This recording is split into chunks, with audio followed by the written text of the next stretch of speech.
1920년대 일제 식민지배 정책에 대해서 알아볼게요. 선생님이 필기하면서 찍었는데 편집하는 과정에서 이게 영상이 좀 지워져가지고 다시 한번 볼게요. 자, 1910년대 일본이 우리나라를 지배하던 건 바로 무단 통치라고 설명드렸죠. 헌병경찰 제도를 통해서 조선인들한테 직결 처분을 하고 굉장히 공포 정치를 펼쳤다.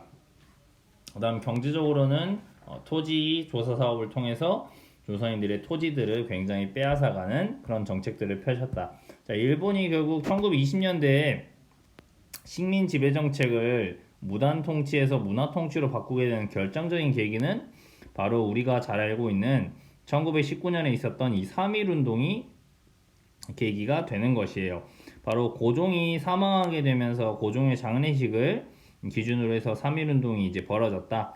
물론 3.1 운동은 또 다양한 원인들이 있고 잘 알아보면 좋겠지만 결국 이 3.1 운동을 통해서 결국 자신들이 무단 통치, 너무 강압적인 방식으로 조선을 지배하는 것에 대한 조선인들의 반발 이런 것들을 느낀 것이지. 그래서 바로 일본이 식민 통치 방법을 변화를 준다. 그래서 바로 1920년대의 통치 방법은 우리가 문화 통치라고 이야기를 하는 것이에요. 근데 문화 통치라고 하니까 뭔가 폭력적이지 않은 방법이고 뭐 자유를 주고 뭐 이런 거 같아 보이지만 실제로는 바로 일본의 목적은 바로 일본 내 아니 조선 내에서 조선인들 친일 세력들을 길러서 이 민족들을 분열시키는 이런 것들이 더 목적이었다. 이렇게 생각해 주시면 될 것 같아요. 자, 그럼 문화통치의 구체적인 내용들을 한번 살펴보면 아까 말한 것처럼 헌병경찰 제도라고 하는 걸 이제 이렇게 보통경찰이다 라고 이렇게 바꾸는 것이죠. 헌병경찰은 군인 안에서의 경찰 역할을 하는 걸 헌병이라고 한다고 했잖아. 이제 이거를 보통경찰로 바꾸었다 라는 거죠.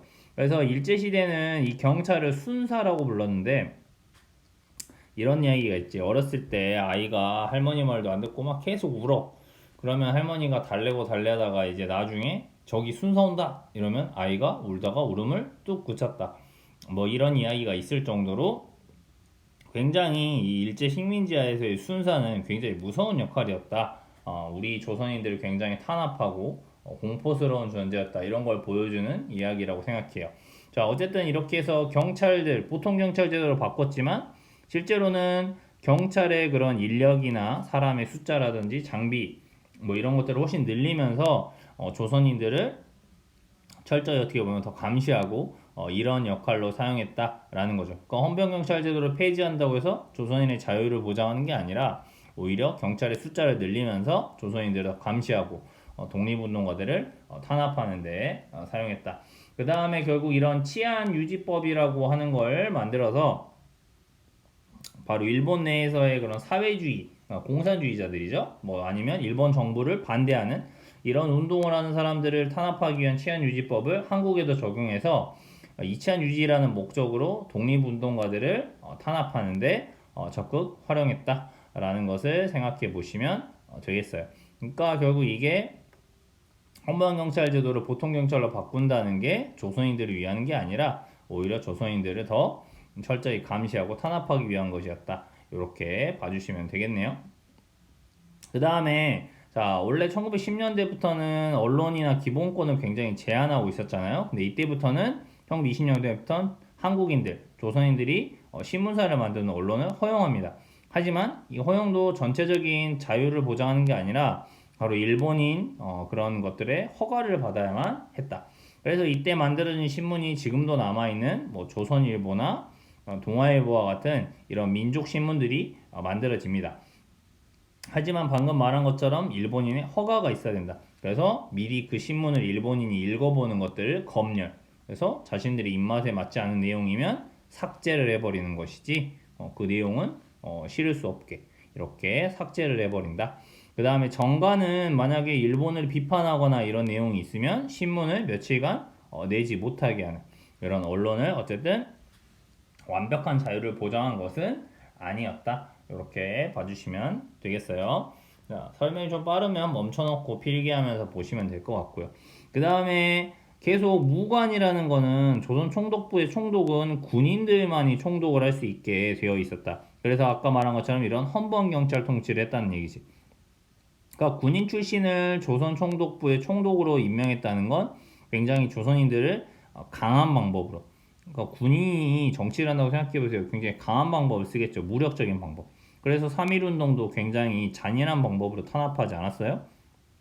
그래서 이 문관 출신의 총독도 부임할 수 있다. 이렇게 규칙을 바꿨지만 실제로는 해방될 때까지는 문관 출신의 총독은 한 명도 임명되지 않았다. 계속 군인 출신들만 조선에 보냈다는 거죠. 그건 결국 일본이 강압적인 통치를 하겠다. 라는 거죠. 그러니까 결국 이런 정책들을 통해서 조선인들의 자유나 뭐 이런 걸 좀 보장하고 하는 듯 했지만 이런 것들은 실제적으로 봤을 때는 조선인들을 속이는 그런 걸 기만한다고 하는데 바로 그런 것들이었다 라고 생각해 주시면 되겠네요. 그러니까 문화 통치의 본질은 조선인들을 자유롭게 하는 것이 아니라 바로 오히려 더 조선인들 친일 세력을 키우고 민족을 분열시키면서 오히려 조선인들에 대한 더 감시를 강화하는 뭐 이런 것들이 기만적인 방법이었다 라고 보시면 되겠어요. 자, 그 다음 경제적인 것에서도 이제 산미 증식 계획이라는 걸 세우고 일본이 조선 내에서 실시하는데 여기서 산미 증식, 그러니까 말 그대로 산미는 쌀을 말하는 거고 증식은 늘리겠다. 그러니까 쌀을 늘리는 계획을 세워서 하는 건데 이 목적 역시 조선인들을 위한 거였을까? 아니라는 거지. 왜 그러냐면 일본 안에서 쌀 부족 문제가 생기면서 쌀값이 일본에서 너무 오르니까 결국 어떤 형식으로 하는 거냐면 일본에 쌀을 갖다 주기 위해서 바로 조선에 있는 쌀을 빼앗아 와서 일종의 일본에게 쌀을 공급해서 일본 안에 있는 쌀값을 떨어뜨리는 역할을 하는 거지. 그러니까 그래서 그러기 위해서 조선인들에게서 쌀을 더 많이 생산하기 위한 이런 산미 증식 계획을 한다라는 거죠. 그럼 배고파진 조선인들에게는 어떻게 해? 만주에서 나는 그런 값싸고 질 안 좋은 잡곡 이런 것들을 수입해 와서 조선인들은 먹이고 자신들은 좋은 쌀을 가져가는 이런 게 바로 산미 증식 계획이다. 그래서 조선 일제 시대에 통계 자료를 보면 이런 계획을 통해서 늘어난 쌀의 양보다 이걸 증산량이라고 그래. 증가된 생산량, 증산량보다 오히려 조선 내에서 반출, 즉 일본으로 빼가버린 쌀의 양이 더 많다. 그러니까 이건 조선을 위한 정책이 아니다라는 거죠.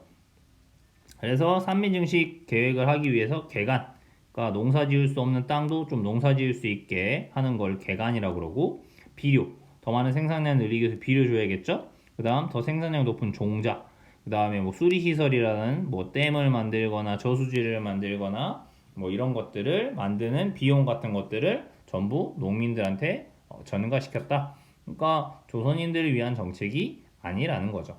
그 다음 아까 말한 것처럼 국내 식량이 부족하자 만주에 있는 잡곡들을 수입해서 조선인들에게 먹였다. 질 좋지 않은 것들은, 그치? 그 다음 회사령이 1910년에 있어서 허가를 받아야 했었잖아요. 자, 근데 이제 1920년대는 조선인도 회사를 만들 수 있게 신고제로 바꾸게 됩니다. 조선인들이 그래서 좀 더 회사를 세울 수 있게 풀어준다. 이렇게 볼 수도 있겠죠. 한편으로는 관세를 폐지함으로써 일본에 있는 상품들이 조선 안으로 굉장히 값싼 것들이 많이 들어오게 돼요. 그러면 당연히 조선 안에 있는 물건을 생산하던 사람들은 많은 피해를 볼 수밖에 없겠죠. 그래서 일본인들의 또 경제 활동을 돕는 이런 정책들도 펼친다. 그래서 이게 나중에 1920년대에 우리나라 사람들이 물산 장려 운동을 벌이게 되는 배경이 된다. 즉 물산 장려 운동은 조선인들이 만든 물건을 사용하자 이런 운동이라고 볼 수 있을 것 같아요. 자, 이렇게 해서 1920년대에 일본의 정책에 대해서 식민 지배 정책에 대해서 공부해 봤어요. 핵심 키워드는 바로 문화 통치와 산미 증식 계획이라고 볼 수 있겠죠. 핵심 개념을 다시 한번 확인하면 일제는 3.1운동 이후 통치 방식을 이른바 뭘로 바꾼다? 문화 통치로 바꾼다. 일제는 문화 통치로 통치 방식을 바꾸면서 헌병 경찰 제도를 폐지하면서 무슨 경찰 제도? 보통 경찰 제도를 만든다. 문화 통치 시기 일제는 조선일보나 동아일보 등 한글 신문의 창간은 허용했지만 검열을 강화하고 정간, 폐간하는 등 철저히 통제했다. 1920년대에 일본은 회사 설립을 허가제에서 뭘로 바꾼다? 신고제로 바꾼다. 그 다음 일본 상품에 매긴 관세를 폐지했다. 이런 것들 알아두시면 되겠습니다. 이상입니다.